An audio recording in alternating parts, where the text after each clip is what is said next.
छायानं नमो लोये सहसाहुनं मंगलम भगवान वीरो मंगलम गौतमो मुनि मंगलम कुंद कुंदात जयंगरमोक्षमंगलम सर्वमंगल मांगल्यम सर्वकल्याणकारकम प्रधानम सर्वधर्माणां जयनं जयतु शास्त्रम्।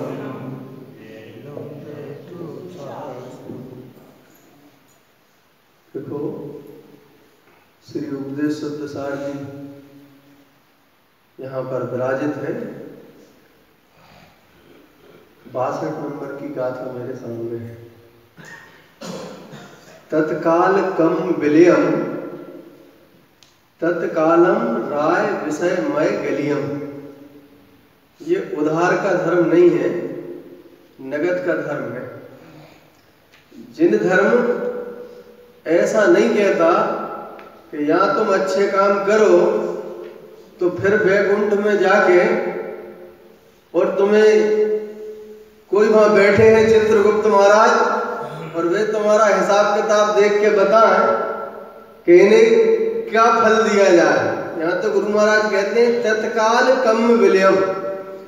जैसे ही अपने ममल स्वभाव का आश्रय लिया तो जिन कर्मों से हम भयभीत रहते हैं, जिन कर्मों का इतना डर बताया जाता है कि भैया कर्म करे हैं तो भोगने भी पड़ेंगे, तो गुरु महाराज तो कह रहे हैं तत्काल कम विलयम। कितनी देर लगेगी? तत्काल। अभी विभूति बहन ने बहुत मधुर भजन सुनाया। मधुर से ज्यादा वो मार्मिक था।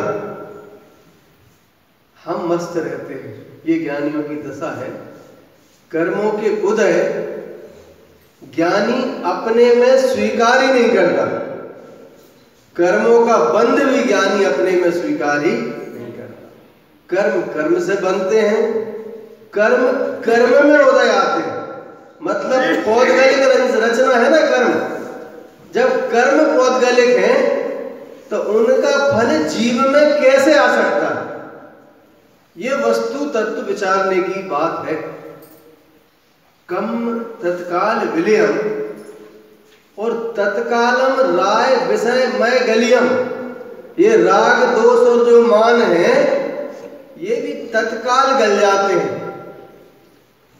करना क्या पड़ता है? हम अपने में मस्त रहते हैं।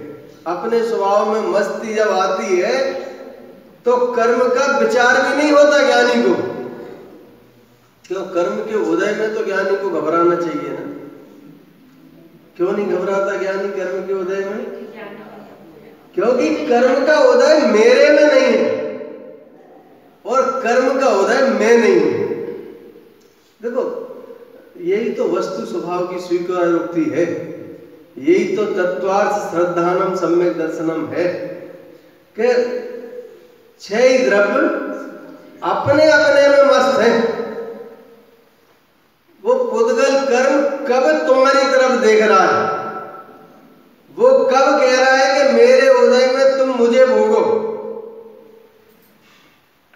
थानम नंत नंतम। अनंतानंत पदार्थों को जानने की शक्ति ये उत्पन्न हो जाती है।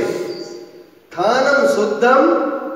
और जैसे ही ठहरते हैं अपने शुद्ध स्वभाव में, चा गार्वम विलयम। ये 3 गारक गुरु महाराज ने कहे हैं, जनरंजन, कलरंजन और मनरंजन। इन 3 की चर्चा में ये पूरा उपदेश शुद्ध सार है।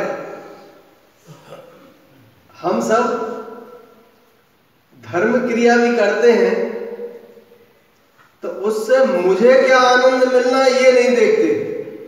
मैं कोई धार्मिक क्रिया करूं उससे दूसरे कितने खुश होते हैं, इसका नाम जनरंजन है। संसार के कार्यों में तो हम जनरंजन में लगे ही हैं, लेकिन धर्म कार्य भी जब करते हैं तो ऐसा मजेदार भक्ति हो कि सबको मजा आ जाए और बोल भी देते हैं कि बोलो आज के आनंद की काय को आनंद थो।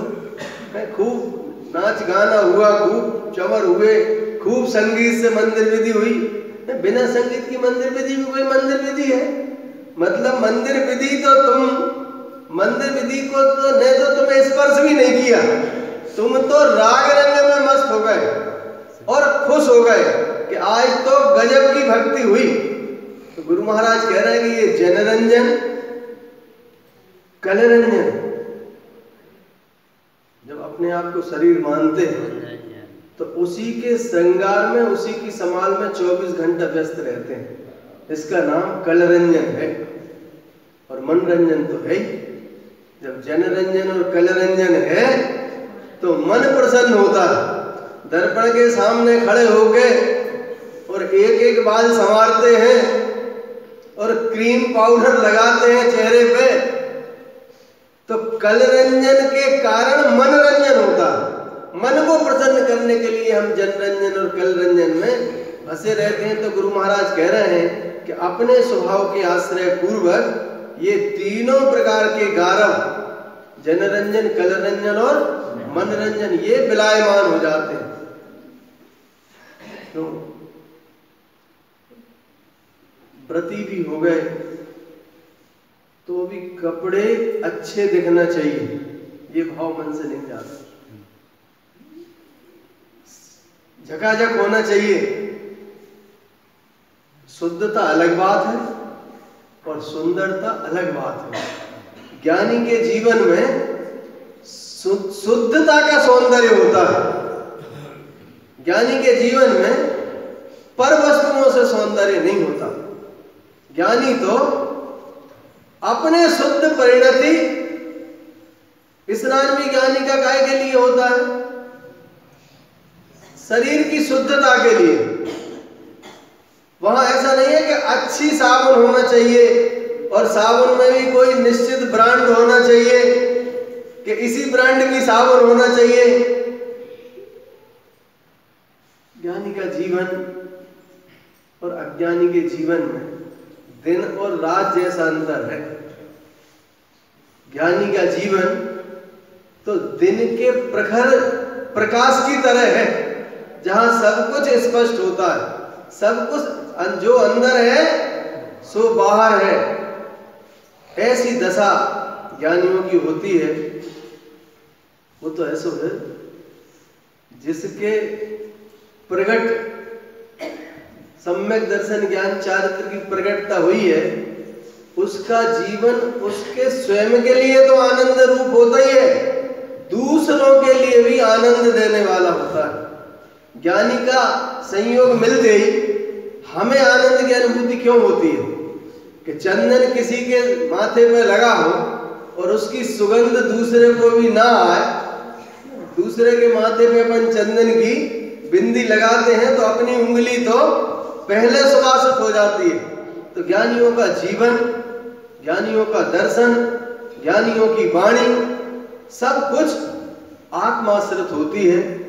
स्वयं को आनंदित तो करती है, अपने समूचे परिवेश को भी आनंदित कर देती है।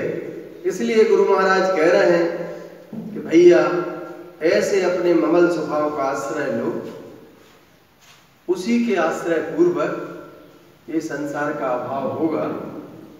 जब तक ममल स्वभाव का आश्रय नहीं लेंगे तब तक दशाओं में निर्मलता और विमलता प्रकट नहीं होगी। बोलिए श्री गुरु महाराज की जय।